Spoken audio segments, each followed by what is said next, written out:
మొదటి గ్రంథం 18వ అధ్యాయం.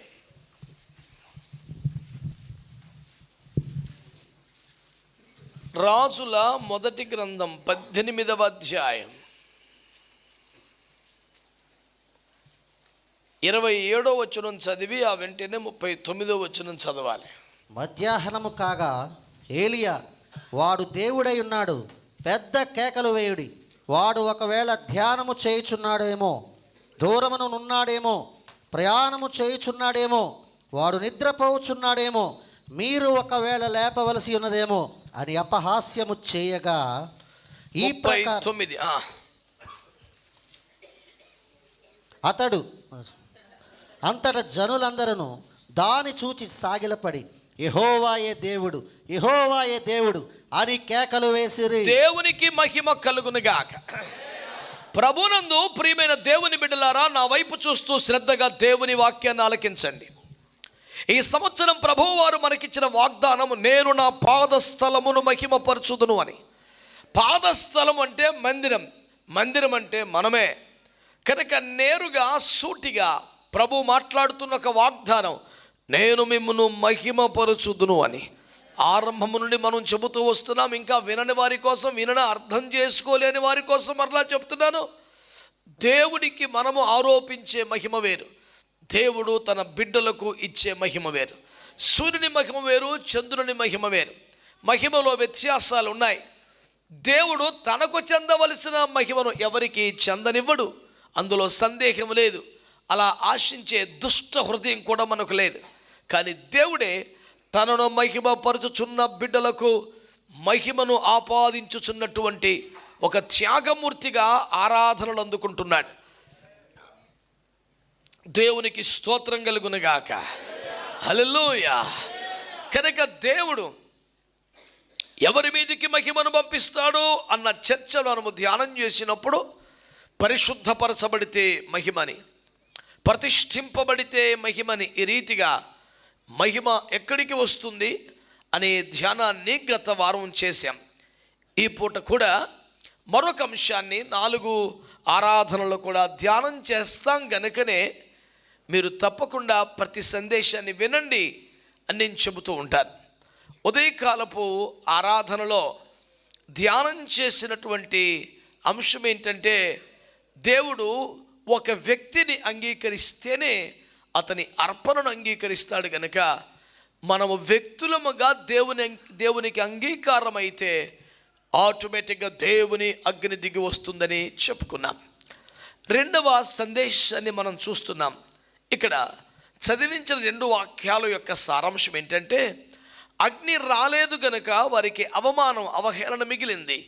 అగ్ని వచ్చింది కనుక ప్రజలు సాగిలపడి యెహోవా దేవుడని కేకలు వేశారు.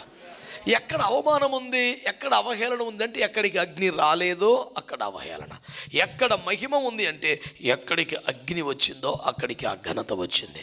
కనుక దేవుని వాక్యాన్ని మీరు ఆలోచన చేస్తే, అగ్ని వస్తేనే మహిమ, అగ్ని రాకపోతే అవమానమే. మనము 31వ తేదీ రాత్రి కూడా ఆ మాటను ధ్యానం చేసాం. అగ్ని రాకపోతే వారు సిగ్గుపడిపోవటం కాదు, ఒకవేళ అగ్ని రాకపోతే మనము కూడా సిగ్గుపడటమే. మన పాట, మన ప్రార్థన, మన ఆరాధన, మన పరిచయం మీదకి దేవుని అగ్ని దిగి రాకపోతే మనకైనా అవమానమే, సిగ్గే. అందులో ఘనత పొందటానికి, ఆనందపడటానికి ఏముంటుంది? కాబట్టి ప్రియులారా, మరి అగ్ని రాని వారికి అవమానం, అగ్ని వచ్చినప్పుడు ఘనత వచ్చింది. కనుక నేను నీ పాద స్థలమును మహిమపరచుదును అంటే, ఆయన అగ్నిని పంపటం ద్వారానే ప్రభు ఆ ఘనతను, ఆ మహిమను సంఘానికి ఆపాదిస్తాడని చెప్పుకున్నాం. ఆ అగ్ని ఎప్పుడు వస్తుంది అని అడిగితే, వ్యక్తి అంగీకారమైతేనే వస్తుందని చెప్పుకున్నాం. ఇక రెండవ సందేశాన్ని ఇప్పుడు మనం చూస్తున్నాం. అగ్ని ఎప్పుడు వస్తుంది అని అడిగితే, దేవుని బిడ్డలారా, మీరు ఆ వాక్యాన్ని ధ్యానం చేయాలి. ఏ వచనమంటే, రాజుల మొదటి గ్రంథము 18వ అధ్యాయములో నుండి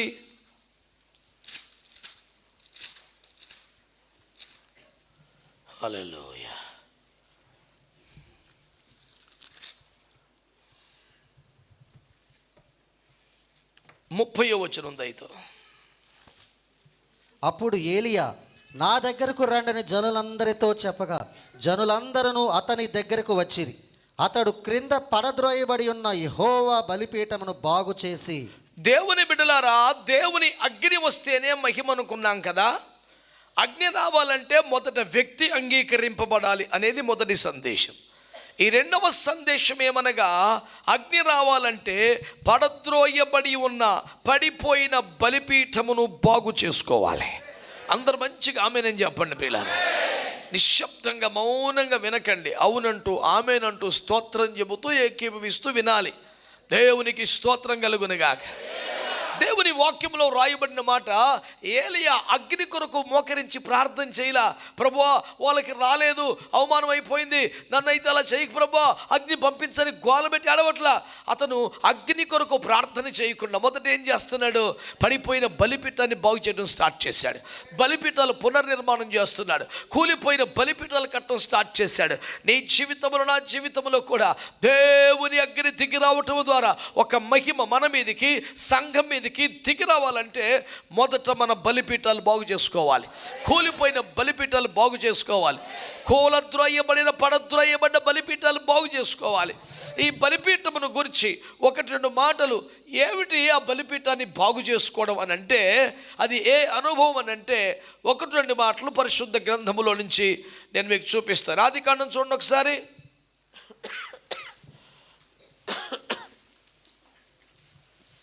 ఆదికాండము 12వ అధ్యాయం.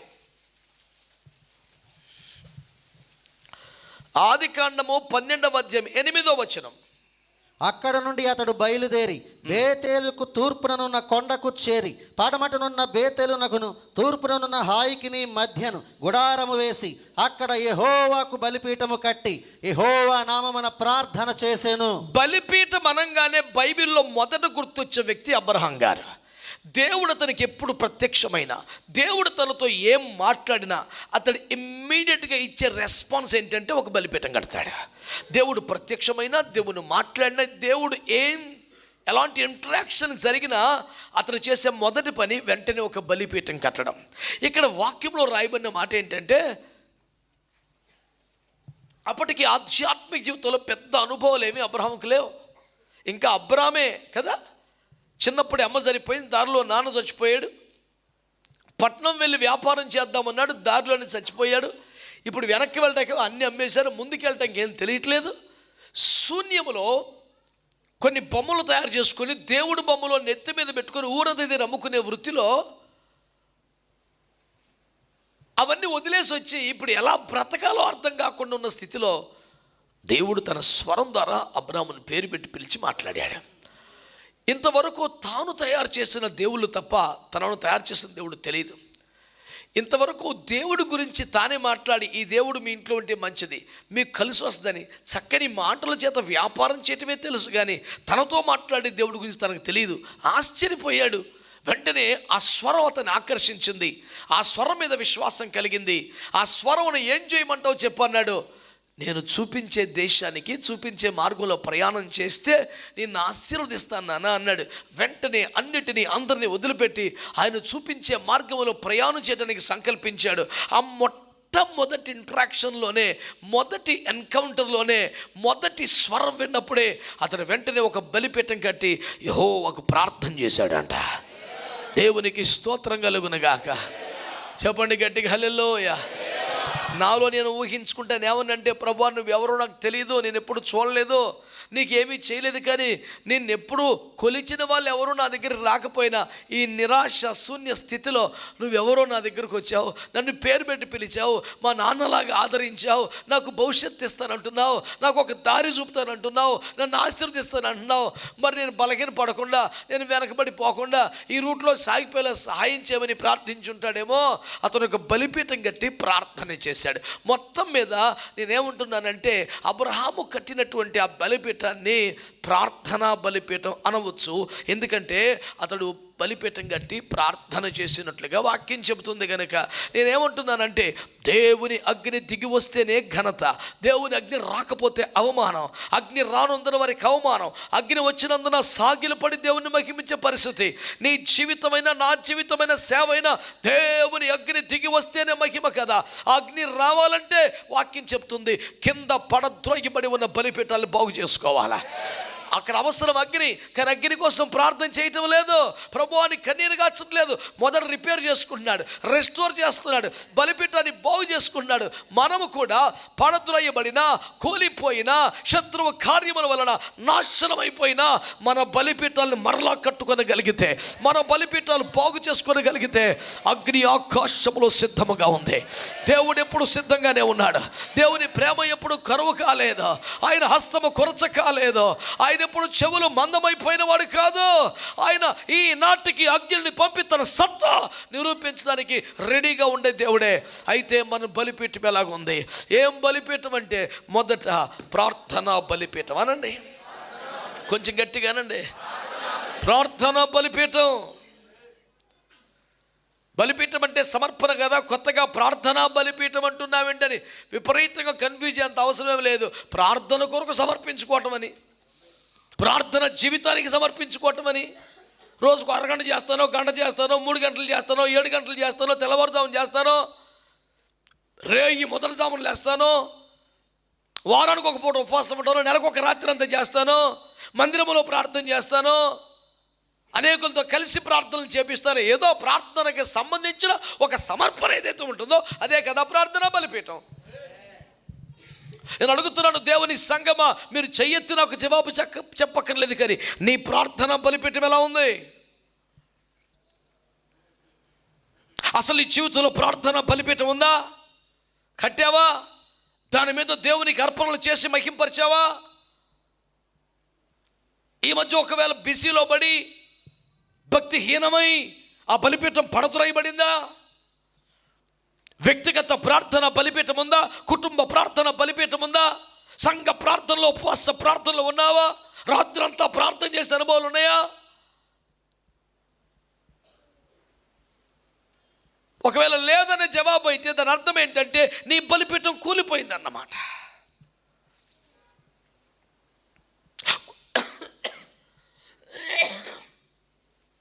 Excuse me. కొంతమంది బ్రతుకులు ఎట్లా ఉంటాయంటే యాకోబు లాంటి బతుకులు. ఎన్ని శ్రమలన్నా పడతారు, ఎన్ని కష్టాలన్నా పడతారు, ఎన్ని నిందలన్నా పడతారు. 20 సంవత్సరాలు ఒక్క రాత్రి నిద్ర లేకుండా బతుకుతారు, కానీ ఒక రాత్రి అంతా ప్రార్థన చేసే బతుకు మాత్రం రాదు వాళ్ళకి. అంతకని నీకు ఒక ఆప్షన్ లేకపోతే ఆయన చేసినంత ప్రార్థన ఎవడు చేయలేదు భూమి మీద. ఏమాత్రం వెసులుబాటు ఉన్న పొరపాటు 20 సంవత్సరాలు ప్రార్థన చేయకుండా బతికేశాడంటే ఏం చక్కని భక్తున్న ఆయన. ఎక్కడో పద్మనాభానికి వెళ్ళాడు, విగ్రహారాధికుల మధ్యలో ఉన్నాడు. అలాగని విగ్రహారాధన చేయలేదు, అలాగని వ్యభిచారం చేయలేదు, మద్యపానం చేయలేదు. దేవుని పట్ల భయము కలిగిన వాడిగా, వేరే దేశంలో అందరికీ దూరంగా ఒంటరిగా బతికిన దేవుని భక్తి కలిగిన వాడిగానే బతికాడు. కానీ ప్రార్థన లేదు జీవితంలో. చెయ్యెత్తక్కర్లేదు, కానీ గుండె మీద చేయబెట్టుకొని మీరు చెప్పుకోండి. వ్యభిచారం చేసింది లేదు, విగ్రహారాధన చేసింది లేదు, మద్యపానం చేసింది లేదు. అలాగని ఒక రాత్రంతా ప్రార్థన చేసింది కూడా బతుకులో లేదు. 2006వ సంవత్సరం అక్టోబర్లో ప్రభు ఇచ్చిన మొట్టమొదటి మాసపత్రికలో రాసిన కవిత అదే. నువ్వేంటైపో నాకు అర్థం కావట్లా అన్నది కవిత యొక్క టైటిల్. దాంట్లో ఫస్ట్ లైనే, నువ్వు ప్రార్థన చేయవు, పాపము చేయవు, నువ్వేంటైపోనాయి.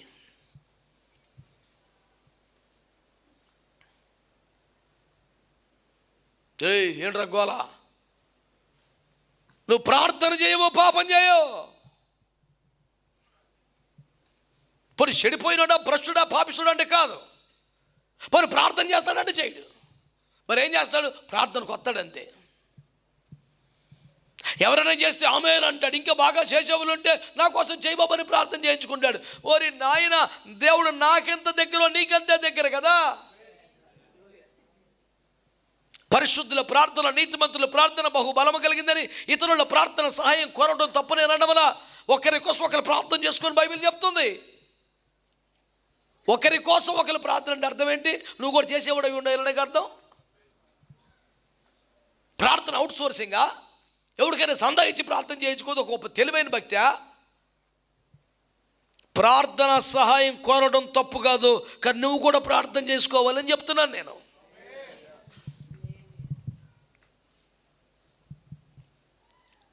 ఇక నా ఎన్ని రావు కానీ ఎంతో కొందరికి సందా ఇస్తా నువ్వే చెయ్యి అంటే, ఒరే ఇది ఎక్కడ విధానం? దానికి మరిగాడు ఒకడు, మీకోసం మేము ప్రార్థన చేస్తాం నాకు సందా పంపించేయం తయారయ్యాడు ఒకడు.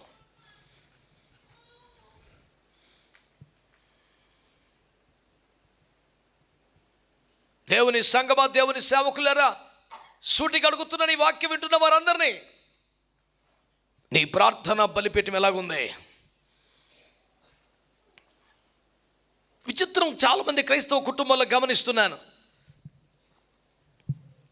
వ్యక్తిగతంగా ఇంట్లో అందరూ ప్రార్థన చేసుకునే వాళ్ళే, కానీ కుటుంబంగా కలిసి ప్రార్థన చేయరు. కొన్ని కుటుంబాల్లో కుటుంబ ప్రార్థన కంపల్సరీగా ఉంటుంది, వ్యక్తిగత ప్రార్థన చేయరు అసలు. పొద్దున్న లేచి అందరూ ప్రార్థన చేసుకుంటాం కదా, సాయంత్రం మళ్ళీ ప్రార్థన చేసుకుంటాం కదా, మళ్ళీ సపరేట్గా ఇంకో ప్రార్థన ఎందుకు అంటాడు. చేయొద్దు కానీ మొహమాటంగా కడుతున్న మాట చెప్పండి, కుటుంబంలో ప్రస్తావించలేని ఒంటరిగా దేవునికి చెప్పుకునే అంశం ఒక్కరు కూడా లేదా నీ దగ్గర? ఏం తెలివిలేని మాటలు మాట్లాడుతున్నావు?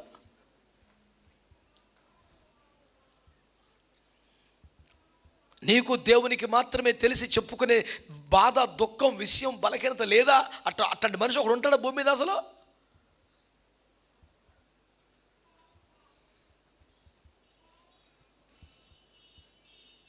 దేనికదే కదా. కుటుంబంగా కలిసి చేసుకుని ఉంటాయి, వ్యక్తిగతంగా చేసే ఉంటాయి, సంఘంగా కలిసి చేయవలసినవి ఉంటాయి.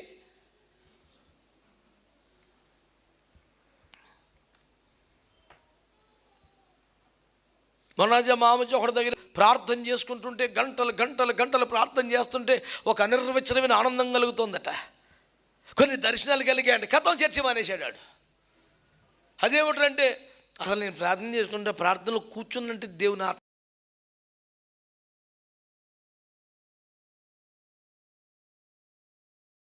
కొరత, వెలితి, లోటు కనబడితేగా.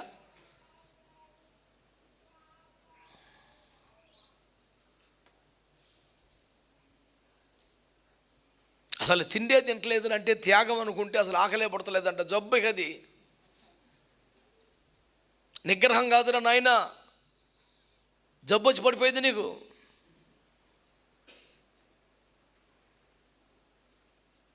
అసలు ఆ దప్పిక, ఆ దాహం, ఆరాటం, ఆకలి ఏమీ లేకుండా పోయినాయి అంటే ఎంత విచిత్రమైన వ్యక్తి అయిపోయావు నువ్వు.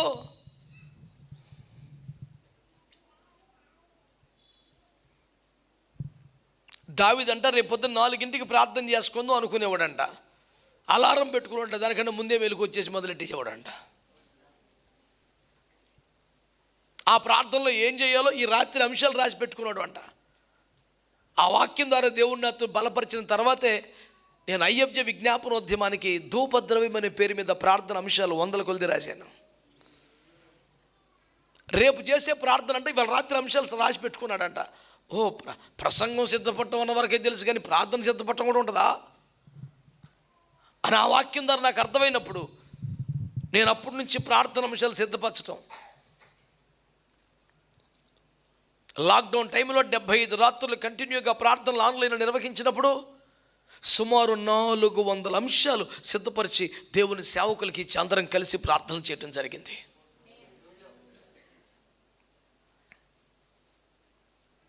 దైవజనులందరూ గొప్ప ప్రార్థనాత్మ కలిగిన వారు, మంచి మంచి మోకాళ్ళ అనుభవం కలిగిన దైవజనులందరూ దేవుని కృపలో నేను సిద్ధపరిచిన అంశాల కొరకు వెయిట్ చేస్తూ ఉండేవారు. అంశం ప్రకటించగా రామాయణ పెద్ద పెద్ద కేకలు వేసేస్తూ ఆత్మను పొందుకొని తీవ్రమైన విజ్ఞాపనలు చేస్తూ ఉండేవాళ్ళు. నేను వారిని ప్రోత్సహించాలని, పరీక్షించాలని కొంతకాలం రాత్రి 11 నుంచి 1 గంటకు పెట్టా, కొంతకాలం తెల్లవారుతో 4 పెట్టా, కొంతకాలం రాత్రి 10 మొదలు 1 గంట దాకా పెట్టా. నువ్వు ఏ టైం అయినా పెట్టుకో, 100 మంది దైవజనులు జాయిన్ అవుతూ ఉండేవారు. టెక్నాలజీ నాకు పెద్ద అనుభవం లేదుగా, ఒక సెల్ ఫోన్లో ఒక జూమ్ లింక్లో జాయిన్ అవ్వడానికి కొన్ని 100 మందికి పరిమితం ఉండేది. మళ్ళీ ఇంకెక్కువ అయిపోయారు. మళ్ళీ ఇంకొక సెల్ ఫోన్ పెట్టి అందులో కొన్ని 100 మంది చేసుకొని 3-4 ఫోన్లు పెట్టుకొని బుడబుడ స్టాండ్లు పెట్టుకొని ప్రతి స్క్రీన్ మీద నా మొహం కనపడేలాగా ఎదురుకుండా కూర్చొని ఒక్కొక్క అంశం చెప్తా ఉంటే అవతల కొన్ని వందల మంది దైవజనులు పొలోమని మొర్రపెట్టి ఏడ్చి ప్రార్థనలు చేస్తూ ఉండేవారు. నేను ఏకీపిస్తూనే అందరూ జాయిన్ అవుతారు లేదా మధ్య మధ్యలో చూసుకుంటా ఎవడైనా కురుహం కూడా కనపడితే ఆయన స్క్రీన్ షాట్ తీసి వాడికి పెట్టి, నాన్న నువ్వు జాయిన్ అవ్వక రేపు నుంచి పడుకో, నువ్వు రెస్ట్ తీసుకో, నువ్వు బాగా అలసిపోయావు, నీకు రెస్ట్ కావాలి అని చెప్పేసి దేవుడు నీకు మంచి విశ్రాంతిని అనుగ్రహించిన కాకంటే నీ దండం పెడతానన్నయ్య, ఆ టనవాకు నువ్వు రేపు నుంచి ప్రార్థన చేస్తాను. మన సమర్పణను అందరం ప్రార్థన చేయాలంతే, ఇంకేం కావాలా? ఎవరింటిగా 4 కూర్చొని దర్జా కూర్చొని ప్రార్థన చేస్తాకేంటి చెప్పండి. ప్రారంభంలో బాబు మీ ఆడియో మ్యూట్ చేయండి అయ్యా అని చెప్తే బ్యానం మీదకి వచ్చేది, అది ఆన్ చేసి వీళ్ళు కూర్చొని రేయ్ నీళ్ళు పెట్టా, రేయ్ కాపీ ఎత్తుకురా అంటే యువతలో మాకు బ్యానం మీదకి వచ్చేది. మీ ఆడియో మ్యూట్ చేయండి అంటే అది ఏంటి అంటే మన పిల్లగాలు చెప్పేవాళ్ళు అక్కడికి చిన్న సొక్కకి ఎగురుతుండదు, టచ్ అయ్యి. ఈ బాధ అంటే ఏంటి? కలిసి మనం ప్రార్థన చేయాలా? దేవునికి స్తోత్రం కలుగునగా. హల్లెలూయా. మాకు ఒక మంచి దైవజనుడు, మా డిగ్రీ చదువుకునే టైంలో మంచి దైవజనుడు ఉండేవాడు. చాలా సరదాగా అందరితో కలివిడిగా మేము చదువుకునే పిల్లలు మాతో పాటు సమానంగా ఆయన తగ్గించుకొని గొప్ప దైవజనుడు. అరే మమ్మల్ని అందరినీ బీచ్కి తీసుకెళ్తాను రేవాలన్నాడు. ఓ ఎగిరి గంతేసావు. 2 బస్సులు పెట్టాడు, బీచ్కి తీసుకెళ్ళాడు. ఇక అందరూ ఓ ఫోటోలు కేరింతలో మంచి అడావుడిగా ఉండగా ఇసుకలో మోకలించి, ప్రభువా నువ్వెంత గొప్ప దేవుడు అయ్యా, ఇంత భీకర సముద్రాన్ని దాటలేకుండా ఇసుకను సముద్రంగా పెట్టావు. అయ్యో సముద్రం నీకు లోబడుతుంది, సూర్యుడు నీకు లోబడుతున్నాడు, మేమే నీ మాట ఇంట్లేదని ఏడ్చి మొదలెట్టేవాడు. ఇంకాడ బీచ్ చుట్టూ మోహం చేసి సూత్రం చెప్పకుండా సైలెంట్గా తీసుకెళ్ళి ప్రార్థన చేయించేవాడు. అంత అయిపోయిన తర్వాత నాన్న కాసేపు బీచ్లో ఆడుకోండి రా, వద్దులే ఇంటికి వెళ్ళిపోదాం. అయ్యో సారీ రా, అయ్యో భలేవరయ్య గారు సారీ, ఏంది మేము చాలా బలపడ్డాం అయ్యా. లోపల నవ్వుకునేవాడు, సైలెంట్గా తీసుకొచ్చి బస్సు ఎక్కించేసేవాడు. ఎక్కడికో కొండలకు తీసుకెళ్ళిపోయాడు. మంచి బస్ సీనరీస్ మళ్ళీ 2 ఫోటోలు తీసుకోవడం, పాపం మోకరించి ప్రభువా అని మొదలెట్టేవాడు. అమ్మా మళ్ళీ ఇక్కడ కూడా పెట్టాడు అయ్యా. అంటే పరిశుద్ధుల అనుభవాలు మా జీవితాన్ని ప్రభావితం చేశాయి. ఓహో ప్రతి సందర్భంలో మనం ప్రార్థన నేర్చుకోవాలి, ప్రతి చోట ఇలా మనం ప్రార్థన చేయాలి. దేవునికి స్తోత్రం కలుగునగా. ఏదైనా దుర్వార్త చెడ్డ వార్త పేపర్లో కనపడితే మమ్మీకి వెంటనే కదా పేపర్లో వార్త వచ్చిన వెళ్ళి ప్రార్థన చేసి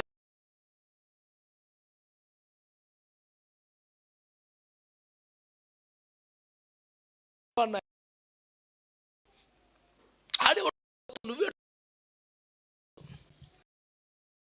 ఉన్నప్పుడు అనుకుంటా మమ్మీ దగ్గరికి వెళ్ళి, మమ్మీ మనకు చాలా కష్టాలు ఉన్నాయా అంటే, ఎరా ఎందుకని అంటే, నువ్వు ఎందుకని తిడుతున్నావు మరి అంటే, కూర్చోబెట్టి మనకు కష్టాలు వస్తే కాదురా, నశించిపోయి ఆత్మల కోసం ఏడవాలరా, అది మన బాధ్యతరా అని చెప్తే మ్యాటర్ అయితే బాగా అర్థమవుతుంది. కానీ సరేలే మనం ఏడవటం ఫిక్స్ అని ఇక అవును పక్కన కూర్చొని ఏడితే ఇక అంతు ధరులు లేని కన్నీటి బాధ దానికి ఒక అరగంటగా గంటగా అయ్యే ముచ్చటం కాదుగా. మనం వలిసిపోవలసిందేగా, నా వలిసిపోదు అవదు ఒక్కోటం అప్పటికిప్పుడు అంతేగా. 2 గంటలు 3 గంటలు 4 గంటలు 5 గంటలు 6 గంటలు 7 గంటలు మొత్తానికి ఎన్నో గంటలు ప్రార్థన చేస్తే అందులో ఎంతో కొంత కన్నీరు గార్చడం అనేది మనందరికీ సాధ్యమే. మరి ఆది నుంచి అంతవరకు 7 గంటలు ఎడుతూ ఉంటే ఎవడు కుదురుతుంది? ఆమె కుదురుతుంది ఇంకా. మరి మీలో ఎవరైనా ఒక్క చిన్న ప్రేయర్ రిక్వెస్ట్ చెప్పండి, ఇక అదే పని మీద ఉంటుంది. ఫోన్ చేసి ఆ పిల్ల కొడుతుంది, ఫలానోళ్ళు ఇట్లా చెప్పారు, ఏమైంది సంగతి, ఇంకా పరిష్కారం అవ్వలేదంటే సరే ప్రార్థన చేద్దామంట. అమ్మ దేవుడి దగ్గర కార్యం అయిపోయింది, మరి చెప్పాలి కదా. అమ్మ నాయన ఏ రక్తమే చెయ్యి. నేను ఎందుకు చెప్తున్నానంటే, ఇప్పుడు ఇనుము చేతన ఇనుము పదునొగునని, ఇనుముకి ఇనుమే కావాలి, మట్టి బురద చెక్క పనిచేయదు. నువ్వు ఈ ప్రార్థనలో ఎదగాలి ఉంటే కదా ప్రార్థన చేసేవాడితో ఉండాలా. పొద్దు గూగుల్లో సెల్ ఫోన్ చూసుకున్నాడు పక్కన చూస్తే నీకు ప్రార్థన ఏమొచ్చుద్ది?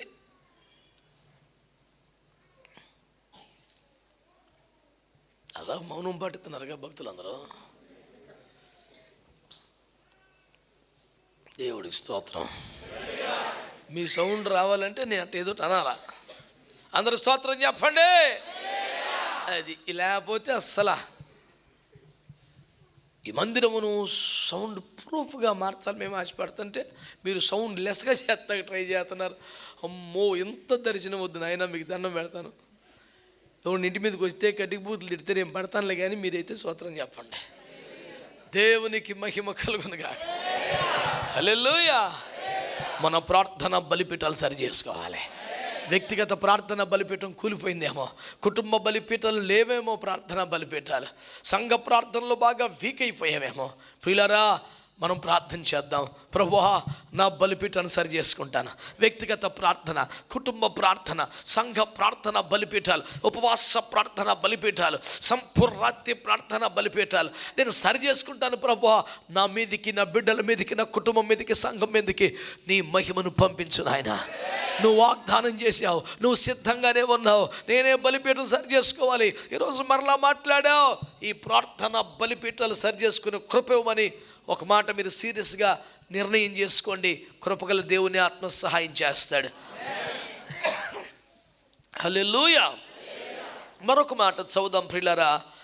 ఆదికాండము 15వ అధ్యాయం 9వ వచనం. ఆదికాండం 15:9.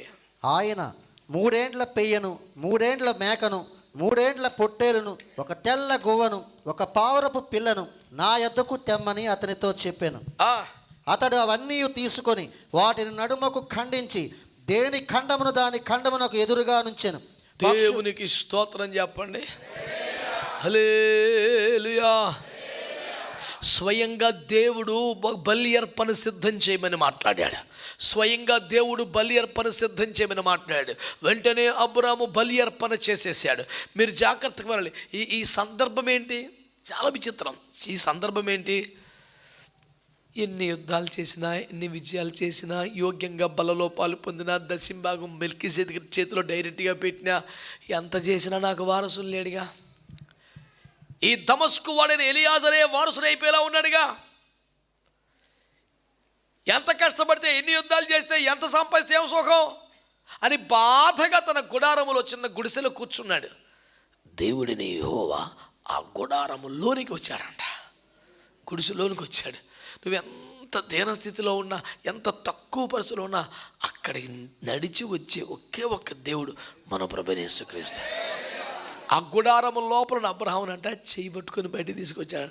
నాన్న, నువ్వు తలెత్తే నీకు ఇదే కనపడుద్ది పాక, ఈ గుడిసె. నువ్వు బయటికి రా నాన్న, బోల్డ్ ప్రపంచం ఉంది నీకు.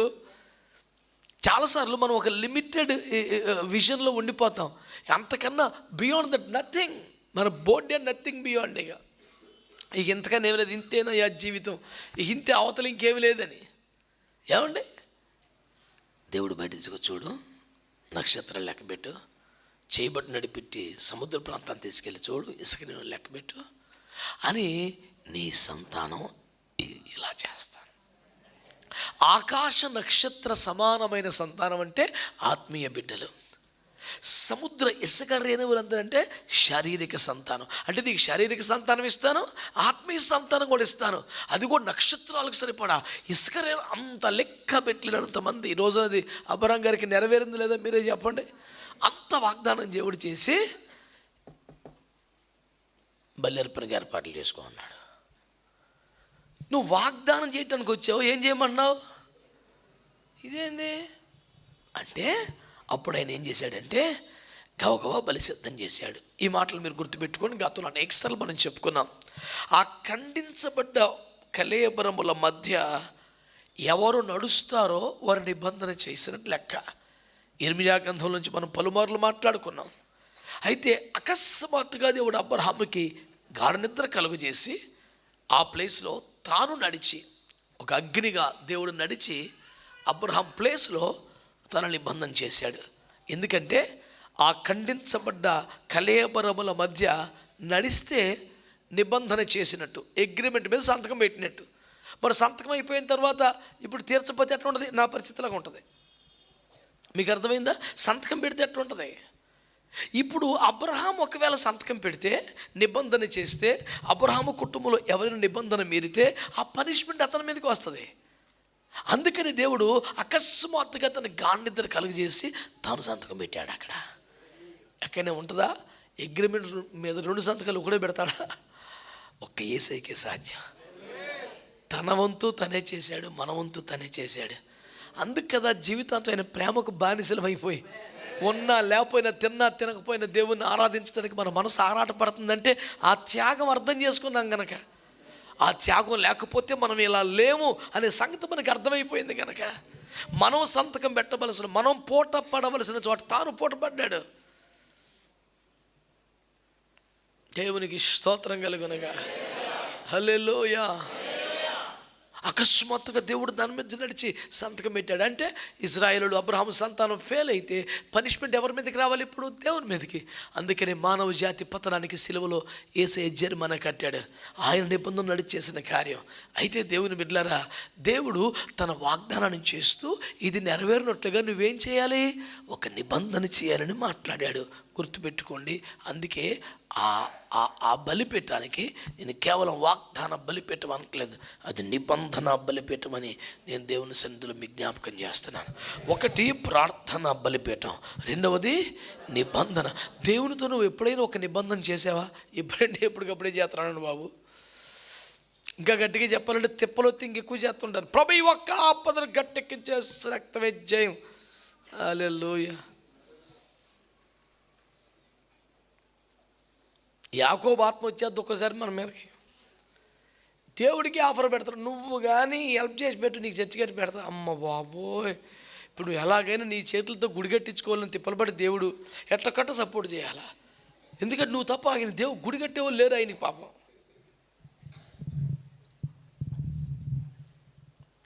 ఆ ప్రార్థన చూస్తే నాకు బీపీ వచ్చేస్తుంది.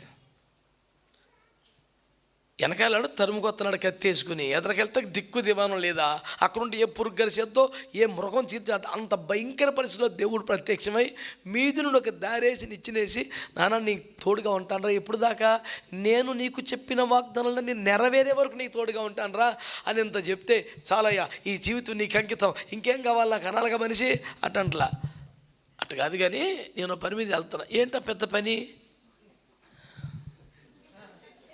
మాయ కూతురు పెళ్ళి. ఇంక ఏం పెద్ద బీభత్సం ప్రాజెక్ట్ వెళ్తున్నాడా? నా ప్రయాణంలో తోడై నా కార్యం సఫలం చేసే ఏటా కార్యం. ఇక అంతేగా, నా ప్రయాణంలో తోడై నా కార్యం సఫలం చేస్తే తినుటకు ఆహారము, ధరించుకుంటకు వస్త్రం ఇచ్చి, పిల్లా పాపలతో ఆస్తిపాస్తులతో మళ్ళీ ఇక్కడ తీసుకొస్తే నీ గుడి కడతా. నువ్వు గుడి కట్టాలని దేవుడికి ఎన్ని చేయాలి చూడక. నువ్వు గుడి కడతామని దిగొచ్చాడా? గుడి కడతామని నీ పేరానికి అడ్డుపడ్డా? నువ్వు గుడి కడతామని చేశాడా? ఆయన శరీరధారిగా భూమి మీదకి వచ్చినప్పుడు ఎన్ని లక్షల మందిని జన సమూహాలను ఆశీర్వదించాడు ఆయన. వాళ్ళందరూ ఏ నిబంధన చేస్తే ఆశీర్వదించాడు? వాళ్ళందరూ ఏమి ఇస్తే ఆశీర్వదించాడు? ఆయన వారి మీద కనికరపడి వారిని బాగు చేశాడని వాక్యంలో ఉంది.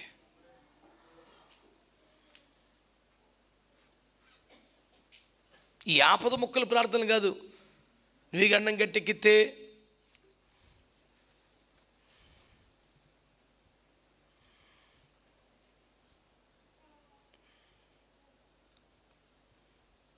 ఎప్పటికప్పుడు పేన మీదకి వచ్చి ఒక మొక్కుబడి అర్జెంటుగా వచ్చేస్తుంది.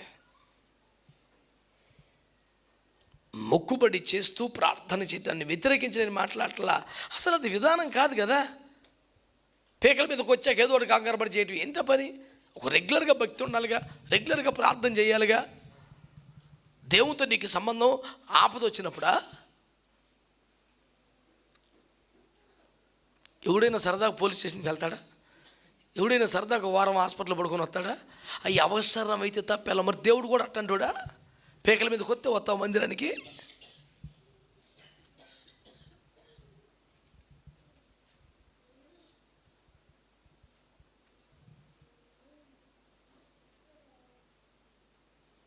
ఈరోజు నా దేవుని వాక్యాన్ని గ్రహించి ప్రార్థన చేయండి.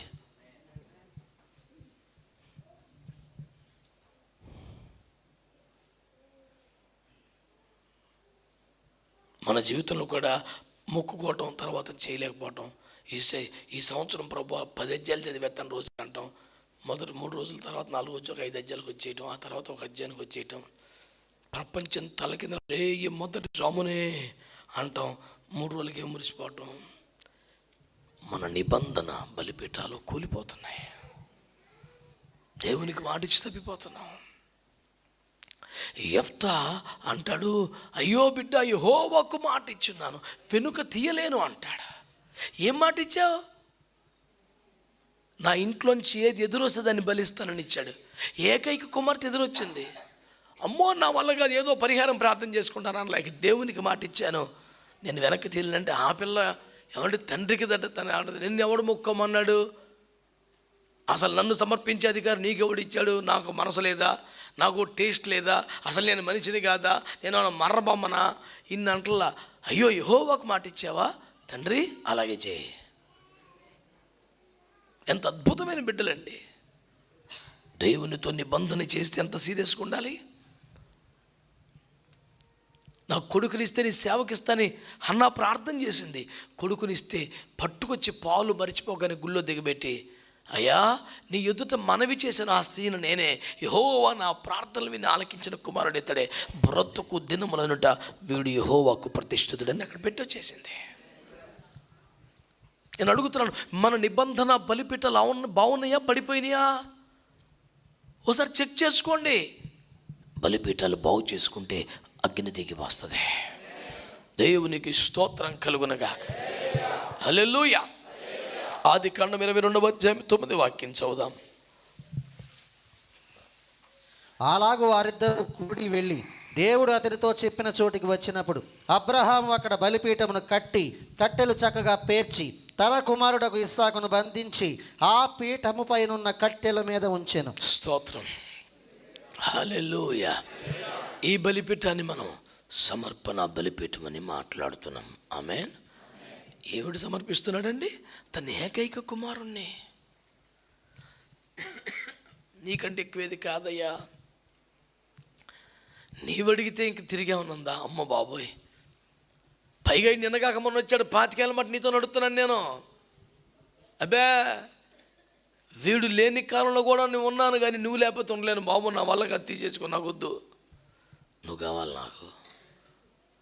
ఒక్క క్షణం ఆలోచించలేదండి, చర్చించలేదండి, వెనక ముందు కూడా అతను ఆలోచించలేదండి. తెల్లవారుదం లేదంటే కట్టెలు చీల్చి, మోపు గట్టి, కత్తి పట్టుకొని, నిప్పులు పట్టుకొని, పని వాళ్ళని పట్టుకొని, గాడిదని పట్టుకొని, పిల్లోని పట్టుకొని కొండ మీదకి వచ్చేసాడు. బలిపీఠము కట్టి, కట్టెలు పెరిచి, పిల్లవాడి కాలు చేతులు కట్టి, బలిపీఠం పరుండు పెట్టి కత్తిపైకి ఎత్తేసాడు. నా బిడ్డలు నా దేవునికి ఇవ్వటం కన్నా నాకేం సంతోషం. నేను అంటున్నాను, బిడ్డలారా, విరిగిన మనసు అయినా బలిపీఠం పెట్టావా? సజీవ యాగంగా శరీరాన్ని పెట్టావా? ఆంత్రముల మీది కొవ్వు, ఆంత్రముల లోపలి కొవ్వు, మూత్ర గ్రంథుల మీద ఉన్న వాప, డొక్కల మీద ఉన్న కొవ్వు యెహోవాకు హోమముగా అగ్ని మీద కాల్చాలని చెప్పాడుగా. ఈ గర్వం నేను నాది, ఈ కొవ్వు అంతా తీసాడు, పెట్టావా బలిపీఠం మీద? నీ సమర్పణ బలిపీఠం ఎట్లుంది?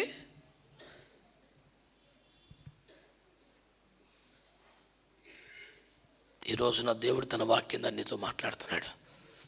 ఏలియా అగ్ని కోసం ప్రార్థించడానికి ముందే బలిపీఠాన్ని బాగు చేసుకున్నాడు. ఆమేన్. అగ్ని వస్తేనే మహిమ. నిన్ను మహింపరుస్తున్న వాగ్దానం దేవుడు నీకు చేశాడు. ఆ వాగ్దానం నీకు సొంతం ఉన్నట్లుగా పులోమన అగ్ని కోసం ప్రార్థన చేయటం కదా, ముందు బలిపీఠాన్ని సరి చేసుకోవాలి. చెక్ చేసుకోండి, మీ ప్రార్థన బలిపీఠం ఎలా ఉంది?